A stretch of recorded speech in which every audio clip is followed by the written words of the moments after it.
Bem-vindo ao Papo Espírita, a espiritualidade na sua vida.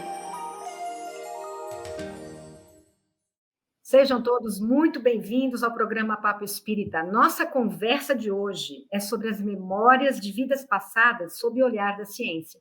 Para isso, nós convidamos Eric Vinícius Ávila Pires, que é médico de família e comunidade em Belo Horizonte, mestre e doutorando em saúde pelo Núcleo de Pesquisa em Espiritualidade e Saúde da Universidade Juiz de Fora, e além de ter sido presidente da Associação Médico Espírita de Minas Gerais. Seja muito bem-vindo, Eric. Tudo bem com você?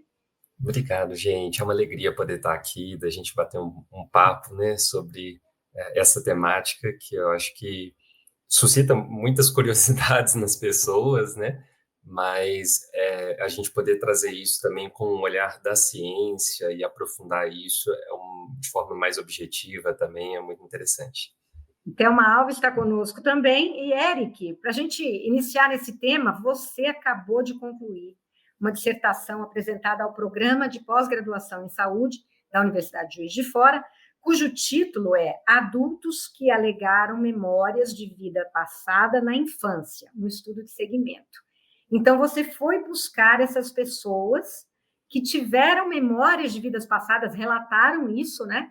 E você foi observar como foi essa vida delas, se elas ainda tinham essas memórias, qual era a situação delas quando adultas. Super interessante. Então, esse trabalho, inclusive, foi premiado num evento internacional de métodos transdisciplinares para medir experiências não comuns, o NOEX Workshop, que foi realizado em São Paulo. Então, Eric, conta para nós, o que te levou a fazer esse estudo? Isso é interessante porque, para falar especificamente desse estudo, é muito importante contextualizar até mais lá atrás, né? Então, desde a minha adolescência, tem algumas perguntas que vão me incomodando, por assim dizer. Eu tive uma experiência pessoal na minha família, no mesmo ano, quando eu estava ali 12, 13 anos de idade, a minha avó e uma tia materna minha faleceram no mesmo ano. E isso acho que mexeu um bocado comigo ali, entrando nessa fase de adolescência, fazendo muitas perguntas dos porquês das coisas na vida, e inclusive tentando entender se existiria algo além, né? Se em algum dia eu poderia, quem sabe, reencontrar essas pessoas que partiram, que faziam tão parte ali da minha vida. E naquele momento foi um gancho de um certo vazio e ao mesmo tempo impulsionado para tentar encontrar respostas. Eu fui fazer meu movimento, né, até no campo religioso, de tentar encontrar respostas para essas questões, mas entrando na universidade, logo que eu estava no meu primeiro período do curso de medicina, foi um instante em que muitas coisas aconteciam também na minha vida. Eu comecei a questionar por completo a minha fé e fazer um movimento profundo mesmo de questionamento estrutural das coisas, muito racional e lógico. E naquele período eu tive a oportunidade de assistir um evento que era para fazer uma discussão da relação mente e cérebro, que aconteceu lá em São Paulo, e que foi promovido, inclusive, pelo Alexander Moreira, que foi meu orientador ali no período do mestrado.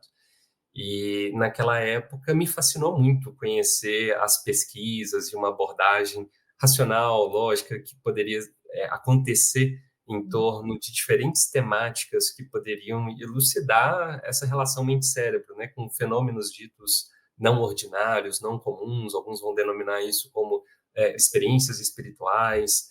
E dali para frente houve um interesse, eu fui conhecendo mais desses fenômenos, inclusive sobre essas memórias de vida passada, e me encantei pelo tipo de investigação que o Ian Stevenson fez ao longo do tempo, que foi um psiquiatra.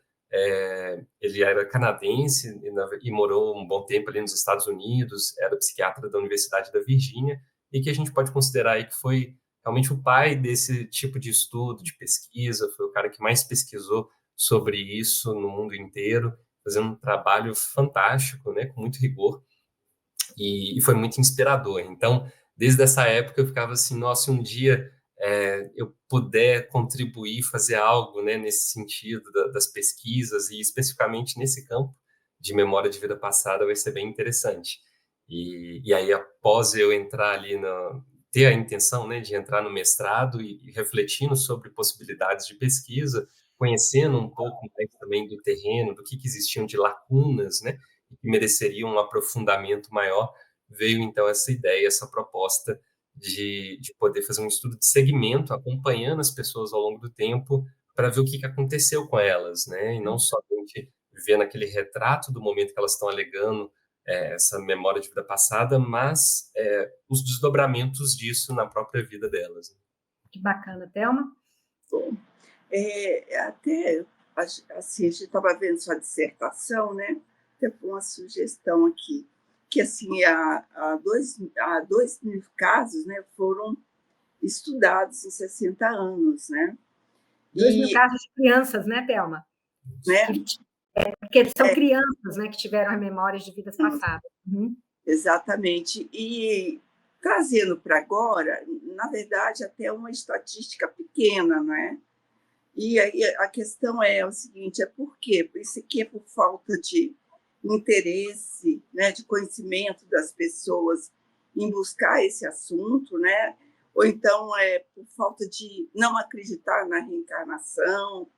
Existe, assim, vamos dizer, um tabu assim, em relação a esse projeto, que você, como iniciando aqui no Brasil, você tirou, né, de fora. Então, assim, aí eu sei que deve ser um trabalho hércules para ir atrás dessa... Porque é difícil as pessoas se colocarem, né? Falar, não, eu estou vivendo isso, e acompanhar algum caso, não é, Érico? É uma ótima questão, Thelma. A gente percebe que, igual eu falei, o Ian Stevenson foi um pioneiro nisso, ele pesquisou muitos casos junto com outras pessoas que foram espécie de pupilos dele, né? Então, foram tentando beber da mesma metodologia que ele tentava implementar ali naquele momento, e isso foi disseminado em alguns locais no mundo. E no Brasil, a gente teve gente também que bebeu dessa fonte, que foi o Hernani Guimarães Andrade. E o Hernani, era um engenheiro e depois de um determinado momento na vida começa a querer fazer pesquisas no que ele mesmo gostava de intitular como uma parapsicologia ali naquele período.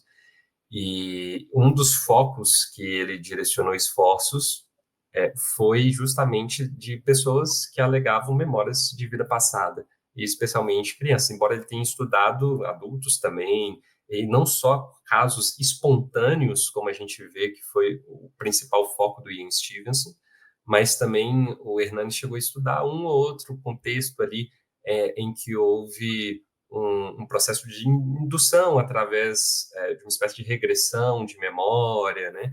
E para tentar ver se aquilo poderia ser verificado ou não, aquele conteúdo que emergia naquele instante, né? Mas, ainda assim, se a gente parar para pensar, o material dele é rico, ele ficou fazendo isso do fim dos anos 60 até ali o próximo do momento de falecimento. Ele faleceu em 2003, o Hernani, aqui no Brasil, e o último caso que ele investigou, que tem documentado no material dele, foi de 2001. Então, deram aí, né, mais de 30 anos dedicados a esse processo, mas dividindo com outras coisas também, e ele conseguiu mapear ali 77 casos. Na verdade, tinham até alguns outros que ele acabou depois excluindo, que ele percebeu que não fazia muito sentido manter ali naquele acervo dele, ou por perceber algum indício de fraude, né, ou algo que não tinha uma substância maior, né? E nesse período, ele foi o único aqui no Brasil a, de forma sistemática, tentar fazer isso. Então, naturalmente, ele teve desafios, né? E são os mesmos desafios que, por exemplo, eu enfrentei pegando esse material dele e tentando acompanhar, achar essas pessoas depois de um tempo, que envolve um certo preconceito, seja um preconceito até religioso por parte de muitos, por acreditar que a reencarnação está vinculada, por exemplo, só a alguma questão de uma religião X ou Y, e que, às vezes, dentro da minha tradição religiosa, por não contemplar essa ideia da reencarnação, é algo que deve ser evitado até de falar, de mencionar, porque seria uma coisa do demônio, do diabo, né? E tem um outro lado também, dentro de um ceticismo que, em alguns momentos, fica tão intenso, tão severo, que as pessoas não querem nem sequer poder cogitar o fenômeno, né? Avaliar o que está acontecendo ali, porque de cara já falam, isso não é possível, isso não existe, né? Então eu não vou nem avaliar aquilo, né? Ou achar a ideia muito esdrúxula, né? E não ter abertura para isso. Então a gente enfrenta sim esses desafios e do ponto de vista da população existe o resultado, né, do meu trabalho até consegue fazer um levantamento de uma dessas questões que é até uma inibição por parte de muitas dessas pessoas para falar que isso aconteceu em algum momento, né, na infância, na vida, por diferentes motivos, né, mas quase metade da minha amostra referiu algum tipo de inibição durante a vida em relação a essa temática, o que torna difícil até da gente conseguir fazer cálculos da prevalência do fenômeno, né? Então, quanto que isso é comum ou não dentro da nossa população? Esses números são, então, muito desafiadores, até mesmo fora do país, né? É difícil se você conseguir mapear isso bem, não tem estudo hoje com uma clareza grande, robusto, mostrando isso para a gente, então é uma das lacunas que, infelizmente, ainda existem aí. Mas, sem dúvida, os desafios no sentido dessas resistências são grandes, né? Para a gente conseguir também movimentar esforço e fazer pesquisa. Como a gente tem ainda uma parcela da população que não compactua muito com essa ideia da reencarnação, né? Da vida espiritual até sim, mas da reencarnação. Então, é difícil para as pessoas, como você falou, mesmo observando evidências, né? Porque no seu estudo você fala que mais de 2.000 casos de crianças alegaram memórias de vidas passadas e já foram objeto de estudos acadêmicos por 60 anos, nos últimos 60 anos. E essas crianças fazem afirmações e não raro apresentam comportamentos e marcas relacionadas, marcas físicas, né, no corpo, relacionados a relatos de vidas passadas. Então, eu quero entrar nessa questão. Você pegou uma amostra que você conseguiu, né? Você foi buscar uma amostra bem maior, mas você enfrentou dificuldades para que as pessoas chegassem até você e topassem, né? Fazer parte das suas entrevistas, do seu estudo, que tem uma metodologia, né, acadêmica, para ele ter esse valor acadêmico. E você conseguiu uma amostra, né, de 18 pessoas que relataram, que eu quero que você conte isso para nós. Mas é interessante ver, que eu quero que você conte os casos mais emblemáticos, assim, tipo, caramba, isso é uma evidência de uma memória de vida passada, né? Conta alguma coisa para a gente que você achou super interessante no seu estudo. Perfeito. Então, só situar primeiro o primeiro item que você trouxe, que é em relação ao tamanho da amostra, né? No início do material que eu tive acesso, eram 77 casos ao todo que o Hernán Guimarães tinha ali no acervo dele. Mas a gente quis trabalhar dentro do mestrado com casos que fossem espontâneos e que fossem realmente de crianças, ou seja, a gente estabeleceu uma idade para considerar isso aí como de criança até 12 anos de idade. E então aquilo que tivesse fora, né, desse campo específico de ser espontâneo de criança acabou sendo eliminado. Nisso já caiu para 35 o número de casos, que tinham muitas questões que ou envolviam, por exemplo, uma pessoa que se dizia um médium e trouxe uma comunicação de alguém desencarnado falando que o fulano de tal era a reencarnação de outro que tinha vivido ali. E aí o Hernani foi também investigar esse tipo de caso, né? Mas isso não era o escopo do que a gente queria realmente abordar ali na pesquisa. Então, esse tipo de situação acabou sendo excluído. E dali a gente também eliminou aqueles casos que não tiveram um segmento, na época do próprio Hernani, em termos de uma entrevista mais profunda, ou algum registro mais bem elaborado, em função dos próprios pais falarem, olha, eu não quero continuar conversando sobre isso, ou por algum motivo outro qualquer, né? Então, esses casos também saíram e ficaram 32. E desses 32, a gente tentou encontrar essas pessoas quase 50 anos depois do fenômeno ali, do momento de registro inicial feito pelo Hernani Guimarães, o que acaba sendo um grande desafio, né? Especialmente nos tempos de hoje, em que você, por exemplo, tentar um contato telefônico com um DDD diferente do seu, aí a gente já sabe o quanto que isso é difícil. A pessoa vai achar que é fraude, que é golpe, né? Porque a gente recebe, não sei vocês, mas eu recebo ligação inteirinho dos mais variados DDDs e na hora que muita gente Não, só liga, e né? eu imagino o Eric telefonando e dizendo o objetivo da pesquisa, né? Como é complicado, às vezes, para as pessoas. Né? Pois é, eu tive muitas vezes que literalmente rebolar, né, para ver como que eu ia abordar isso de forma que fosse objetiva e, ao mesmo tempo, que eu não falasse algo que afastasse as pessoas nos 5 a 10 primeiros segundos, né? Sim. Então, eu precisava captar essas pessoas logo de cara para aí conseguir, aos pouquinhos, trazer o que era a ideia e elas confiarem nessa relação, né, e poder expor a proposta. E aí, ao buscar essas pessoas, né, e fazer o convite, etc., o número acabou caindo também, né? Então, a gente teve algumas pessoas que já estavam falecidas, então, natural, com tanto tempo, então 5 pessoas já falecidas, uma não consegui encontrar de jeito nenhum, e ele era filho de espanhóis, então até acredito que ele acabou, talvez, saindo do Brasil depois disso, e um outro até encontrei, mas não consegui fazer o contato, mesmo identificando ele no Facebook, familiares e tudo, e tentei de todos os jeitos acessar e não consegui de maneira alguma. E tivemos algumas recusas, foram 7 recusas ao todo. Então, isso aí caiu para 18 casos, né? E foram 18 familiares também entrevistados. E aí os casos dos mais diversos, né?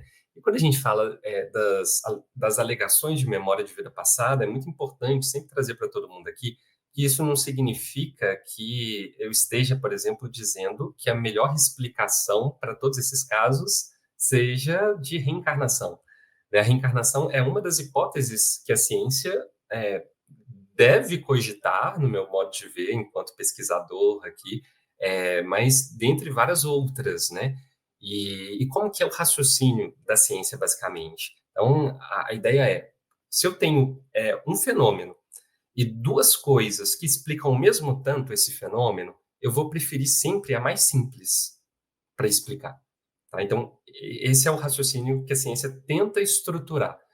E aí, como que a gente chega na hipótese da reencarnação? A partir do momento em que a reencarnação explique mais coisas do que outras hipóteses que sejam mais simples.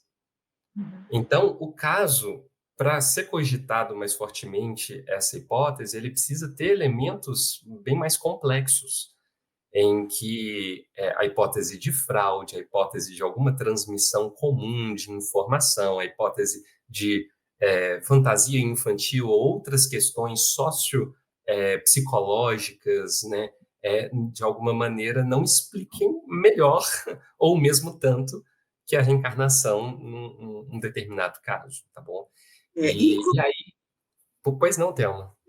Só para colocar, inclusive a hipótese também, que às vezes a pessoa, até na infância, até 7 anos, 12 anos mais ou menos, às vezes tem memória, mas depois disso esquece, não vai lembrar mais, não é isso? O que a gente percebe é um declínio, né, do tanto que vai sendo lembrado, né? Na minha pesquisa mesmo, a gente viu que, após esses quase 50 anos de idade, houve sim um declínio, mas não por completo, né? A gente viu que 1/3 das pessoas diziam ainda ter algum tipo de memória. E sendo memória não somente saber o que foi dito, mas a memória ter alguma imagem compatível com essa suposta vida passada, né? Então, essa era a pergunta, esse era o direcionamento para as pessoas. Então, elas tinham que ter alguma imagem mental ali ainda presente. 1/3 disse que ainda tinha, embora o número de afirmações comparado ao da infância, a gente fez esse comparativo, a gente teve uma queda de quase 70% na quantidade dessas afirmações, né? E quando a gente ia avaliar as afirmações presentes nos tempos de hoje, comparando se aquilo tinha sido dito também no período da infância, só metade, praticamente metade das coisas ditas hoje Perdão, só mais ou menos metade desse conteúdo total afirmado é que também estava presente na infância, ou seja, mais ou menos metade ali eram coisas diferentes do que tinha sido dito. E que aí fica a pergunta, houve uma distorção dessa memória, dessas possíveis memórias, ou uma fantasia aí de outras questões no meio do caminho, ou o surgimento de novos elementos, né, que possivelmente a pessoa foi lembrando de outras coisas, ou simplesmente que não foi captado tudo nas entrevistas lá de trás, que essa criança realmente sabia ou tinha de possível memória ali. Então, tudo isso são questões que a gente levanta, né? A gente não tem a resposta em si, mas como possibilidades. Mas sobre os casos, né, Ana, que você me perguntou aqui, eu coloquei até lá na dissertação, o pessoal depois tiver interesse pode acessar, né? A gente pode deixar o link, então, Eric? Podemos deixar o link. Então, no final, a produtora vai colocar o link aí. Perfeito. E sim, temos lá 3 casos que eu coloquei, e aí 2 desses casos são considerados como casos resolvidos. O que seria isso? Um caso em que foi possível encontrar uma pessoa cuja vida era compatível com as alegações feitas pela criança. Então, isso é muito importante que seja o mais específico possível, né? Porque coisas só genéricas e tudo, às vezes várias pessoas podem encaixar naquilo ali, e aí fica uma coisa sem nexo.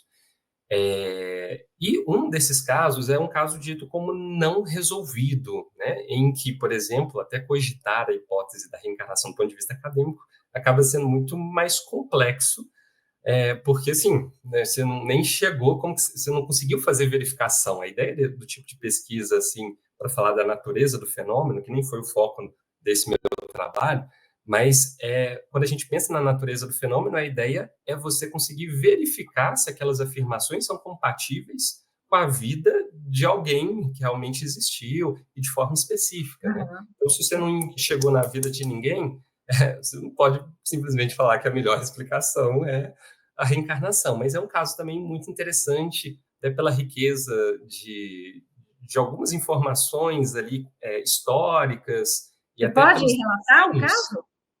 Pelos desenhos que a criança fazia. Eu vou compartilhar esse caso. É uma criança nascida no Nordeste brasileiro e que desde muito cedo essa criança apresentava medo de barulhos assim vinculados a avião, a helicóptero. Isso tudo deixava a criança mais ressabiada, apavorada. Aí a gente olha e fala, muitas crianças eles vão assustar, né, com isso. Mas essa criança começa a falar muito de coisas assim, que ele tem a possibilidade de verbalizar, coisas vinculadas até à guerra, né?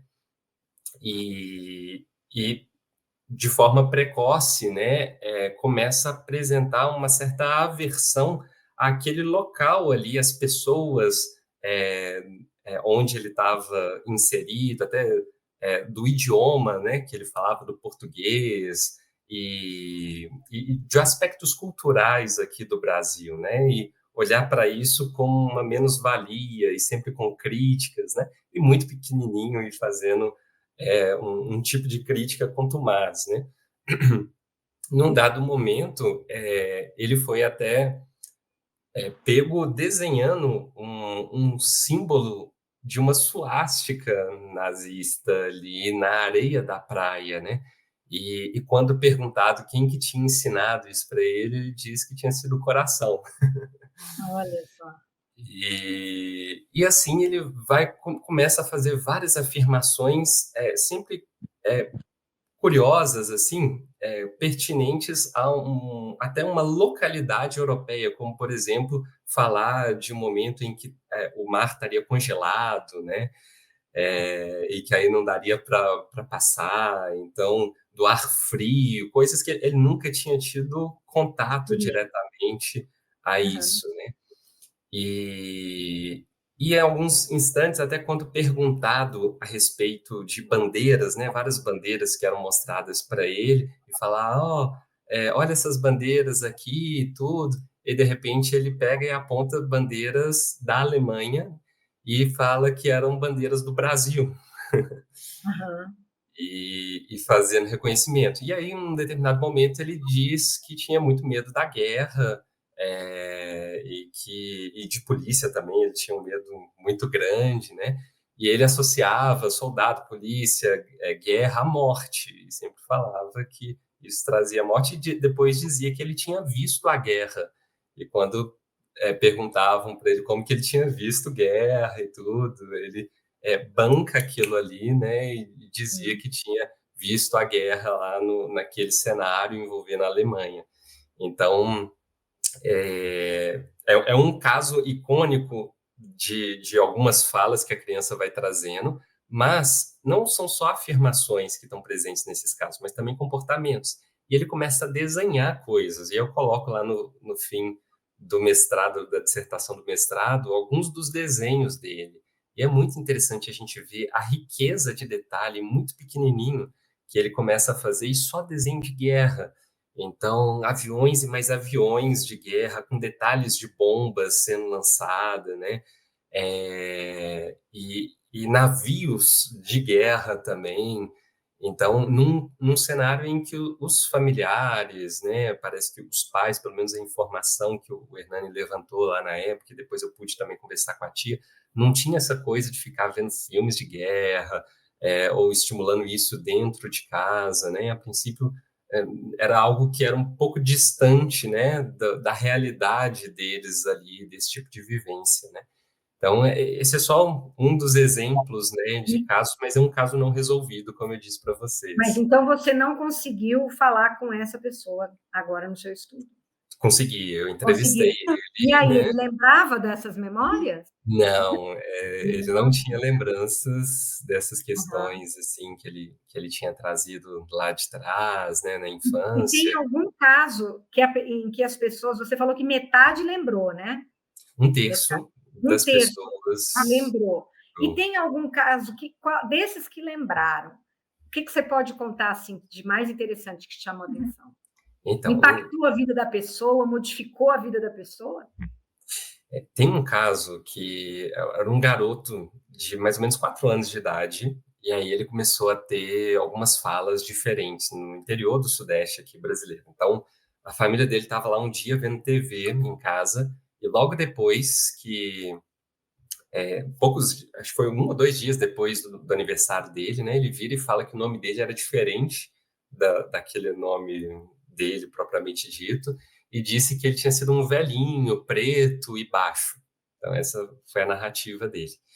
E eles eram de cor de pele branca, né, dentro de casa, e tudo por isso que isso soou diferente ali para eles. E aí ele acrescentou, contando também que ele tinha cuidado do próprio pai dele quando ele era pequeno. Uhum. E falou que ele tinha sido um curandeiro, um benzedor, né, que ele mexia com um monte de plantas, e aí ele pegava essas plantas, fazia remédio, e tentava sempre ajudar as pessoas, né, naquele período, mas que ele não se lembrava do rosto dessas pessoas, mas se bobear até na verdade, ele não se lembrava dos nomes dessas pessoas, mas se bobear, se ele visse as pessoas, ele ia até dar conta de se lembrar de quem que eram as pessoas que ele tinha ajudado. Então, criança com 4 anos de idade falando isso. E daí ele começou a falar mais coisas e falou o ano que ele teria morrido por causa de uma picada de cobra. Falou que tinha picado na canela esquerda dele, em seguida ele tinha sido socorrido na Santa Casa, na cidade onde ele morava, afirmou ter ficado mancando e com necessidade até de usar muletas durante um tempo, até que ele morreu em função disso mesmo, do próprio processo da picada. Mas, segundo ele falou ele tinha um irmão, e ele disse para esse irmão para guardar uma imagem de Nossa Senhora Aparecida, que ele tinha, e advertindo o irmão que um dia ele ia voltar para buscar essa santa.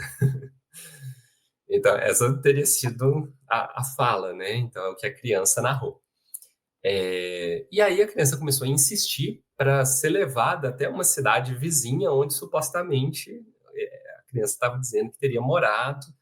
E depois de um tempo, os pais topam fazer isso, levam ele até lá, perguntam os nomes, né, das pessoas que a criança estava alegando e onde que morava, e aí as pessoas direcionam para um determinado local, e na hora que eles chegam nesse local, a criança já aponta para casa e já vai entrando, né, na casa. E lá morava esse suposto irmão dele, né, lá da vida passada, já um idoso, muito senhor mesmo de idade, e que a criança rapidamente interage e já vai em busca de, no meio de um altarzinho com diferentes imagens, de ir lá e pegar uma determinada imagem da santa e falar que aquilo era dele, e que ele tinha voltado para buscar aquilo. E nisso ainda conversa mais algumas coisas com esse suposto irmão, etc. E aí, a partir disso, obviamente, os pais ficam muito espantados e querem entender se realmente aquela história procedia, né? E o irmão confirma toda aquela história, diz que ele teve um irmão que era benzedor, curandeiro, e que tinha falecido a partir de uma picada de cobra, e tudo de acordo com a descrição que o Dá um menino... filme, né, Eric? Sim, de acordo com a descrição História. que o menino havia feito. E, E essa pessoa se recordou disso tudo 50 anos depois? e aí ele lembrava de muitos desses elementos, tá? Não de todas as coisas, mas lembrava de muita coisa e falava que ainda era muito vívido, né, na cabeça dele. E me contou que em alguns momentos ele ainda sentia alguns incômodos, às vezes, na perna, né? E, Ah, e onde supostamente teria tido essa picada, né? E, enfim, mas do ponto de vista de impactos, a gente percebe algumas pessoas dizendo que foram impactadas até de como que a vida foi se construindo a partir dessa lembrança. Então, esse menino, por exemplo, nesse contato que ele teve, inclusive com esse suposto irmão ali anteriormente, ele ficou tão ficcionado naquilo que ele começou a virar para a mãe e falar que eles precisavam ir para um lugar, para o outro, atrás de pessoas doentes para ele pegar e curar. Então, uma criança pequena começou a ficar mais arredia, com menos relacionamento com outras crianças da própria idade, e indo para o meio do mato, pegando planta, né, e dizendo que ia pegar e curar as pessoas, e foi replicando isso, e até dentro de casa, e começou a formar fila, né, na porta de casa, e ele criança, né. aham. Então, houve, de certo modo, uma sobrecarga, né, em cima de uma rotina infantil e um desafio, né? Eu acredito que para a própria família, de como lidar com isso, né? Uhum. Então, isso teve um impacto muito concreto. E ao longo da vida, ele sempre fazendo perguntas e passou, e até hoje, né, vivencia situações muito desafiadoras na vida dele e sempre com muitos questionamentos, né, dos porquês disso tudo acontecer. Hoje ele é evangélico, né? Mas ele entende quando eu pergunto a respeito da melhor explicação para aquilo que ocorreu com ele diz que para ele é um caso de reencarnação. Aham. Mas ele tem e professa, né, a Uhum. fé evangélica, e a esposa diz que não acredita em reencarnação, mas que quando ela olha para as coisas que aconteceram, ela acha que a melhor explicação é a reencarnação. Sim. Mas ela pega e sustenta que não acredita, mas a melhor explicação seria essa, né? Enfim, é um caso que eu considero, né, realmente um caso muito rico, com muitos elementos, né? E aí a gente pensar onde estão os possíveis furos do ponto de vista de método de investigação que poderia levar a gente a pensar em outras causas que não a reencarnação para explicar esse fenômeno, né? E aí sempre acaba ficando no aspecto do tempo, né? O tempo que demora para que um pesquisador chegue junto ali da família, da criança, né? Para coletar aquelas informações. E aí sempre paira a ideia de, será que antes desse pesquisador chegar e avaliar tudo, não houve, de alguma maneira, a possibilidade dessa criança ter recebido essa informação de algum jeito, mesmo que a família esteja de boa intenção, de boa fé, mas de alguma maneira aquilo ali acabou sendo transmitido e ninguém nem às vezes percebeu isso, né? Então, esses são sempre os pontos mais desafiadores, né? É a dificuldade que você tem de transformar isso em ciência, né, Eric? Porque eu imagino que existam milhares, sei lá, já posso dizer milhões de experiências dessas, né, com as crianças, que podem passar desapercebidas, porque a gente sabe que a criança está muito ainda com aquela memória. E não sei, eu ouso dizer, pelos casos que você narrou 2 casos para a gente, você que me responda agora, dá a impressão de que as crianças, pelo menos as histórias que chegaram, né, até você, foram encarnações muito rápidas, né? Uma desencarnação e pouco tempo depois uma nova encarnação, né? Então parece que aquela memória ainda fica muito vívida, né? Pouco tempo no mundo espiritual, não sei se a gente pode dizer assim, já que nós somos um programa espírita, né? Mas aqui conversando dá essa impressão. Mas quanta gente pode ter essa experiência e isso fica perdido, né, Eric? O que você acha? Que conclusão que você chegou, assim, pessoal, na tua dissertação? O que você trouxe de conclusão para isso? Perfeito. Ó, a gente até levanta umas possibilidades aqui.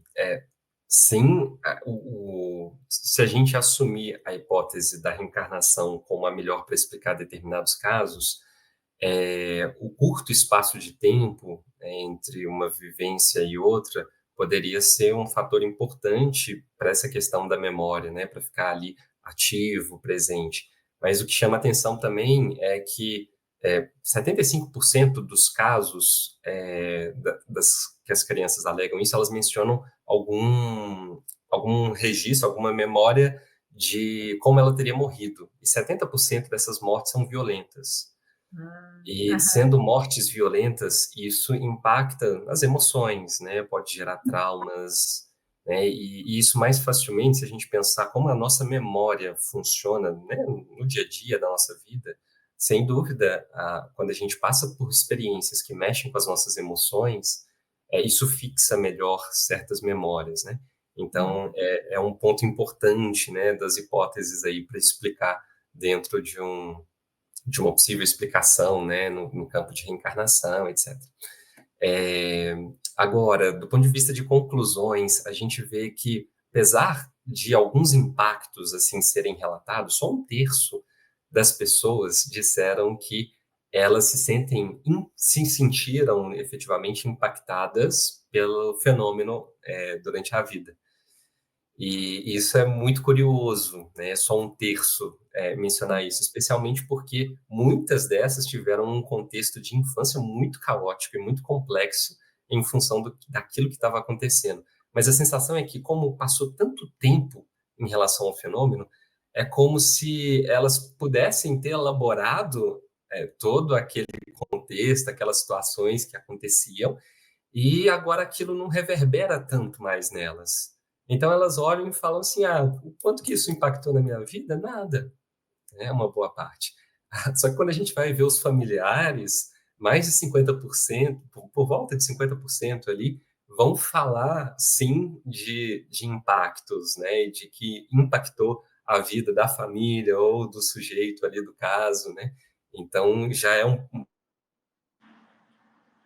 mais prevalente de impacto do que a do próprio indivíduo, né? Então, em suma, em síntese, a gente percebe que essas memórias elas vão reduzindo ao longo do tempo, mas algumas pessoas, né, 1/3 ainda teve a possibilidade de manter, de cultivar, esses impactos vão sendo percebidos por uma minoria, mas alguns muito importantes, até impactando na escolha profissional, impactando em como que se sentia enquanto criança, na relação com outras crianças, se sentindo descontextualizado de tudo, se sentindo um velho no corpo de criança, como alguns chegaram a falar, né?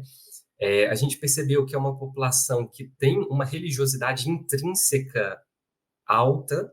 E o que seria isso? Usa muito desse elemento religioso para desencadear sentido e direcionar rumos na própria existência, embora a religiosidade não organizacional, que é aquela que não envolve uma frequência num local institucional, é maior do que aquela religiosidade organizacional.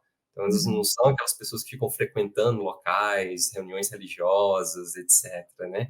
Então, E a tem dentro dela um sentido maior, né? De que há algo superior ali, né? Regendo aquela vida. Algo mais espiritualizadas, né? Vamos dizer assim. Exatamente, traz muito nesse sentido, né? E, por fim, quando a gente foi avaliar a saúde mental, a gente percebeu que essas pessoas, de um modo geral, tinham uma ótima saúde mental, com baixos sintomas de ansiedade, depressão, de questões somáticas, né? A gente aplicou escala para avaliar se elas tinham sintomas de transtorno de estresse pós-traumático, e a gente viu que era baixíssimo as pontuações nessas escalas, né? E a qualidade de vida bem expressiva, né? Alta, assim, boa, inclusive comparável com um dos familiares, né? Que a gente fez esse controle aí, comparando esse grupo de pessoas com os seus familiares. Então, foi bem interessante. E, por fim mesmo, a gente viu também a interpretação, né? A maior parte dessas pessoas, por volta ali de 2/3, né? Atribuía ao que ocorreu, né? Ao fenômeno ser explicado, de fato, pela hipótese da reencarnação. Uhum. Gente, é uma pena que o nosso tempo está acabando, mas eu quero fazer a última pergunta aqui para o Eric, que eu quero entender assim, qual é a sua opinião se essa questão da reencarnação, das vidas passadas, né, essa corroboração mais ampla da sociedade, né, das pessoas, se ela passa pelo crivo da ciência. Qual a importância de estudos como o seu, desse doutor que você citou, do Dr. Ian, que há 60 anos, né, começou esses estudos, do doutor aqui brasileiro que você utilizou, né, na sua pesquisa.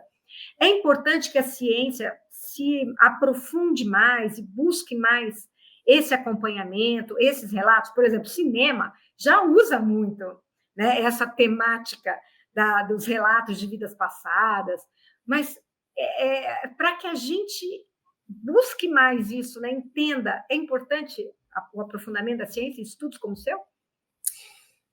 Existem muitos modos da gente aprofundar em conhecimentos na vida, né? Cada um, às vezes, coisas mais experimentais, né, que nos trazem conhecimentos e agregam muitas coisas para a gente, outras mais objetivas, né? Mas, sem dúvida, quando a gente pensa em algo que vai nos aproximar de forma metódica, o máximo possível do que seja a verdade, ou seja, que tenha correspondência com a realidade da vida, o melhor instrumento para isso é a ciência, né? E aí o papel da ciência, então, é de permitir que a gente viva no mundo de forma, inclusive, melhor, entendendo e podendo prever as coisas, né? Dentro dessas regras, dessas leis que regem tudo. Então, quanto mais a gente conhece como tudo funciona, mais condições a gente vai ter de viver melhor, né, nesse mundo. Então, eu entendo que é fundamental, sendo a ciência esse instrumento maravilhoso que a gente tem, o mais fiel possível para a gente se aproximar da verdade, que ela possa, sim, investigar esse tipo de fenômeno em busca de entender a natureza dele, né? Então, qual é a melhor explicação, né? E mesmo que nem sempre seja a melhor explicação para todos, né, os casos, né? Que às vezes você pode ter coisas parecidas e com diferentes explicações, né? Mas existem casos que vão exigir da gente talvez sair de uma caixinha e fazer um esforço intelectual um pouquinho maior e aprofundar isso para a gente entender qual é a natureza por trás. Então, merece, sem dúvida alguma, ser investigado, né? E é o que a gente precisa para frente.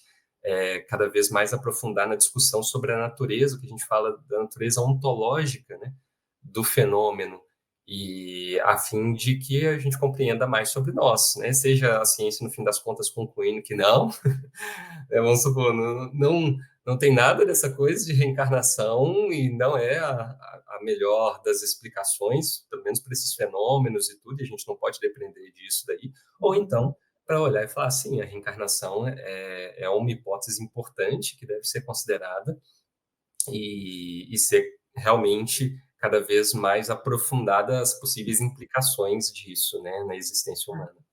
Agora, eu acho que é bacana que mais pesquisadores se debrucem, né, como você, e esse prêmio que você recebeu, eu acho que traz uma luz, né, para o tema, para a importância do tema e para que outras pessoas também se debrucem, né, porque a amostra precisa crescer, né, a gente para dar mais credibilidade, a gente precisa ter mais e mais relatos, estudos e evidências e conclusões como a sua, né? Eric, muito obrigada pela tua participação. A gente vai deixar aqui o link, né, que a gente possa dar acesso. A gente já leu, a equipe do programa leu a tua dissertação, ela está sendo divulgada. Eric está fazendo outras lives, né, também sobre esse tema. Obrigada pela tua presença, parabéns pelo teu esforço, pelo teu trabalho. Como é difícil, né, a gente ler no trabalho dele o relato das dificuldades que você enfrentou. E vamos ver se a gente te convida muitas outras vezes aqui para outros desdobramentos aí do teu estudo, que agora você vai partir para o teu doutorado, né? E eu não sei se você vai explorar o tema, mas com certeza é algo que vai nos interessar. Obrigada, Eric, obrigada a todos vocês que nos assistiram, obrigada, Thelma, também. A gente vai ao ar às quintas na TV Comunhão, procure lá a nossa playlist, temos mais de 350 programas, todos com temas muito interessantes. Inscreva-se na TV Comunhão, compartilhe esse conteúdo, comente também com a gente. Muito obrigada a todos vocês e até a próxima. Tchau, tchau.